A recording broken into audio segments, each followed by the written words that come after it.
The New World Order gang, Jews and Gentiles alike, hate the Serbs for two reasons, and neither reason is that the Serbs treat the Albanians in Kosovo province roughly. The Clintonistas hate the Serbs because, first, the Serbs want a Serbian nation of their own again. The Serbs don't believe in multiculturalism and power sharing and all of the other liberal, feminist, Jewish claptrap so beloved by the New World Order enthusiasts. And the Clintonistas are afraid that if the Serbs can have a Serb country, then other ethnic groups elsewhere also may want to opt out of the grand multicultural design. The second reason the New World Order types hate the Serbs is that the Serbs are refusing to obey orders, refusing to recognize the supremacy of the New World Order. The Serbs believe that they can manage their own affairs without any help from the New World Order or NATO or the United Nations or Madeleine Albright. They don't want to become a batch of happy serfs on the global plantation, holding hands and singing, "We are the world," along with everyone else. They just want to be left alone. And to the Clintonistas, that is intolerable. And I should point out here that these two reasons for hating the Serbs ultimately boil down to one reason. The aim of the New World Order gang is domination. It is total control.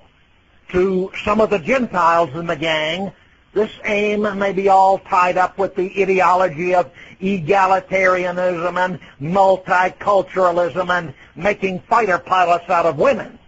But for the Jews, it is simply domination. They want to run the world, and they will attempt to destroy anyone who gets in their way. One of the essential elements in the Jewish plan for domination is multiculturalism. It is to kill everyone's sense of rootedness, everyone's sense of nationhood, except their own, of course. They control a country by ensuring that there is no single dominant ethnic group which has the potential for resisting them. That's why they're so hot for keeping the flow of third world immigrants coming into the United States, for example, so that the white majority here will become a minority within the next few years. And that's why they are hostile to the Serbs' desire to exclude non-Serbs from their living area. The Jews and the other elements of the New World Order gang hate the Serbs because the Serbs won't obey orders and won't let themselves be multiculturalized and deracinated. So the Serbs must be punished. An example must be made of them. Every country in the world must understand that it must obey orders from the United Nations, or else the smart bombs will start falling and the cruise missiles will start exploding. Of course, the Clinton gang can't explain to the American people, not even to the yahoos and lemmings drinking their beer around the television sets in the VFW clubs, that we have to kill Serbian women and children to enforce the will of the New World Order. Even the yahoos might not find that a satisfactory reason to cheer their degenerate commander-in-chief. So we're told that we're doing it for humanitarian reasons, that we're doing it to save lives and American jobs. And as I said before, God help us if that's the level we've descended to as a nation. We're overdue for divine retribution a la Sodom and Gomorrah.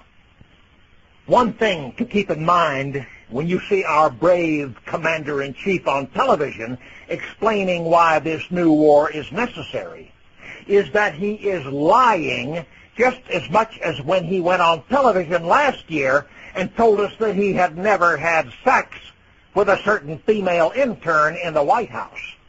Not only does Clinton have no morality, but he also has no ideology and no national policy. He is simply telling the lies that he's ordered to tell by the kosher gang around him, by his greasy national security advisor, Sandy Berger, and that horrid little Jewish troll, Madeleine Albright. If he really believed that America is justified in dropping smart bombs on any country which mistreats its minorities, then why are we not bombing Tel Aviv instead of Belgrade?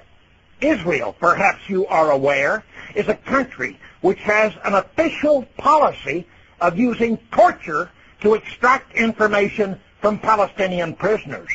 Israel also is the foremost practitioner of ethnic cleansing in the Middle East. Israel is in an ongoing process of expropriation of Palestinian land as it continues to create new settlement after new settlement for Jews. When a Palestinian home is in the way, it is dynamited. When a Palestinian village is in the way, the Jews simply call in the bulldozers. I want to make something clear. I do not approve of rape, torture, and throat-cutting as a means of settling ethnic conflicts in the Balkans, whether it is the Serbs or the Albanians or some other group committing the atrocities. I believe that ethnic cleansing can be done without atrocities. I am sure that some atrocities have occurred in Kosovo province because that's the way things always have been done in the Balkans. I'm also sure that the media bosses in America have exaggerated atrocities committed by Serbs and ignored atrocities committed against Serbs. The Jewish media bosses deal with conflict in the Balkans the same way they deal with interracial crime in America. They report what it serves their interest to report.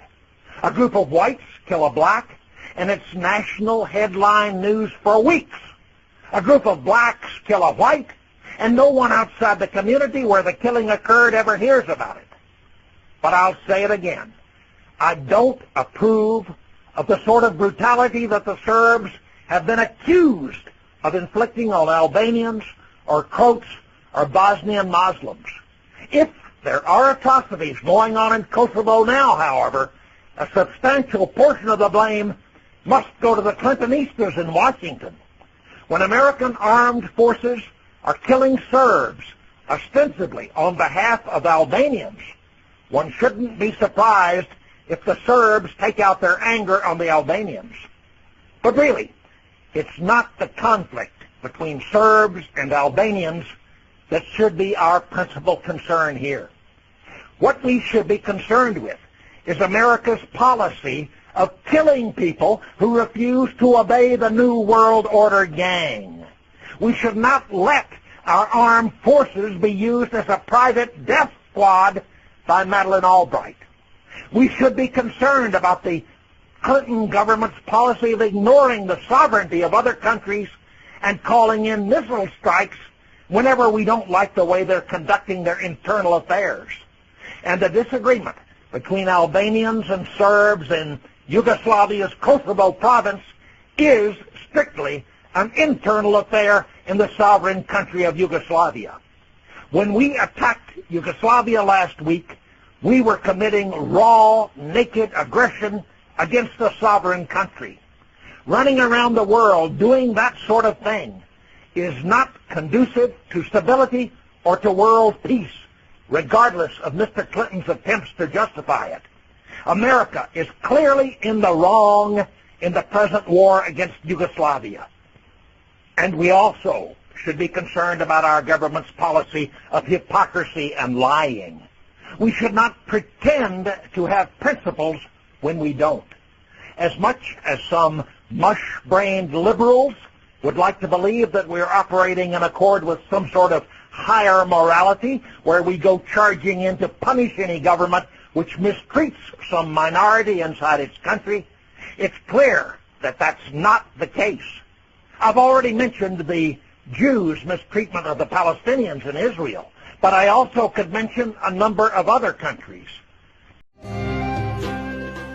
Poštovani pratioci, zahvaljujemo što uvažavate standarde internet zajednice i donacijama podržavate delovanje privremene skupštine.